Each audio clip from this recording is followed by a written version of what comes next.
George of the jungle, strong as he can be. Watch out for that tree. George of the jungle lives a life that's free. Watch out for that tree. When he gets in a scrape, he makes his escape with the help of his friend, an 888. Then away he'll schlep on his elephant, Shep, Wallfella, and Ursula stay in step. Well, George of the jungle, friend to you and me. Watch out for that tree. Watch out for that tree.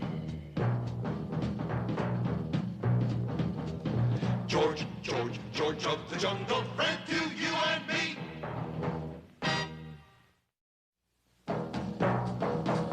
George of the jungle, strong as he can be.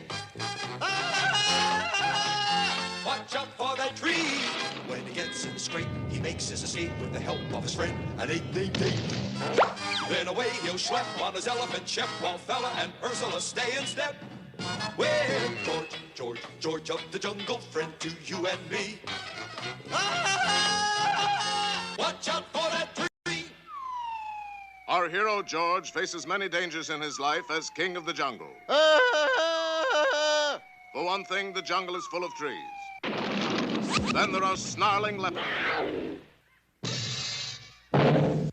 Not to mention the crosstown traffic.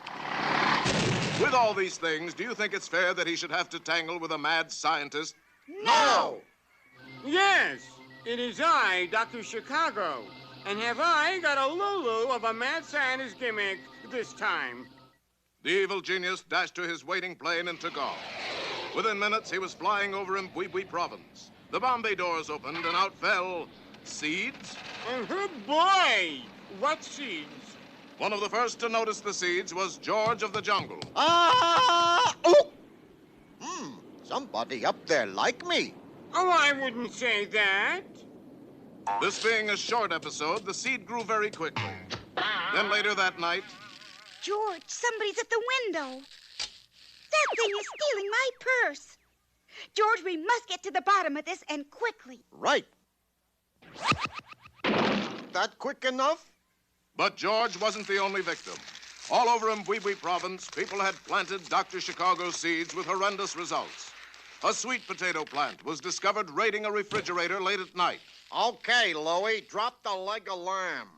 A dahlia planted on a curbside was arrested for breaking open parking meters. How are you going to arrest a dahlia?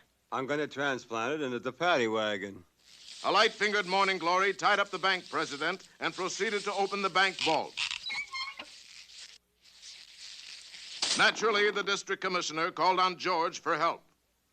George, these depredations must cease. Right, but first we stop robberies. I suppose you're right. What I can't figure out is where these flowers get rid of the things they steal. Hollyhock shop, maybe? Out! Out! Meanwhile, back at the treehouse... Okay, Bean Blossom. Go in there and steal George's most prized possession. No, not his rhinestone yo-yo. His mate. But the mad doctor hadn't reckoned on the sharp-eyed Tookie bird. Eek, Tookie. Steal Rhinestone Yo-Yo and Ursula? That's infuriating. Dr. Chicago has made off with your true love? Yes, Rhinestone Yo-Yo. What's an Ursula? That's your mate, George. Oh, that long-haired fellow who never shave? That's the one, and you must rescue her. And Yo-Yo. And Yo-Yo, yes. George, go. Ah! Meanwhile, Mbwibwi province was in a turmoil. Angry householders tried to get rid of the plants, but to no avail. Let go, you stupid Sansevieria! Through it all zipped the jet scooter of Dr. Chicago, collecting all the loot and storing it in his secret jungle hideout. How about that, gorgeous? 100 grand in cash, an original fake Rembrandt. Soon I'll own everything in Mbwibwi province but the kitchen sink. I spoke too soon. But at that moment, high above in the banyan trees, George of the jungle was hurtling along with split-second precision timing. As we say in Swahili, oop. George, you found Dr. Chicago. I have? But you must still get by my bodyguard. My very own man-eating plant bodyguard, Strangler McVine. Sick 'em, Strangler. And Strangler McVine threw a clammy tendril around George's gozzel and squeezed off his air. Friends, have you ever had your gozzel squeezed by a clammy tendril? Ooh, it's awful. George, you must call for help. George, try. A poor excuse for a distress call, George. But at that moment, there arose a loud droning sound, and a dark shadow swept over the mad scientist's lair. George, look, it's the 7-year locusts. Funny, George called for aardvarks. Yes, and those 7-year locusts were hungry.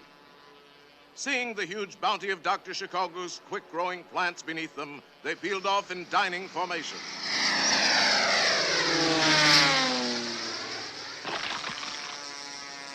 Wherever they were able, Dr. Chicago's plundering plants beat a hasty retreat.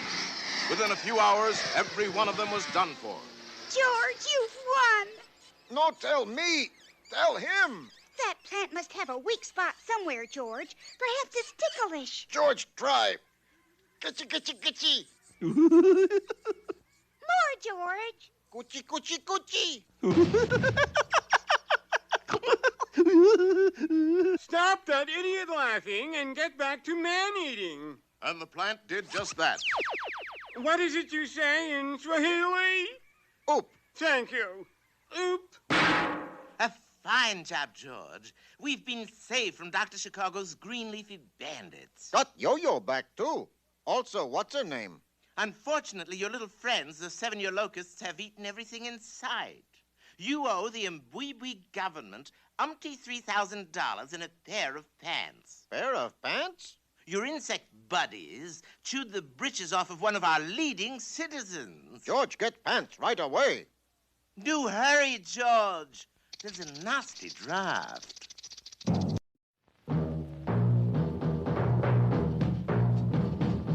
George, George, George of the jungle, strong as he can be. Watch out for that tree. George, George, George of the jungle lives a life that's free. Watch out for that tree. When he gets in the scrape, he makes his escape with the help of his friend, an 8-day-day. Then away he'll schlep on his elephant shep, while Fella and Ursula stay in step. Well, George, George, George of the jungle, friend to you and me. Watch out for that tree. Watch out for that tree.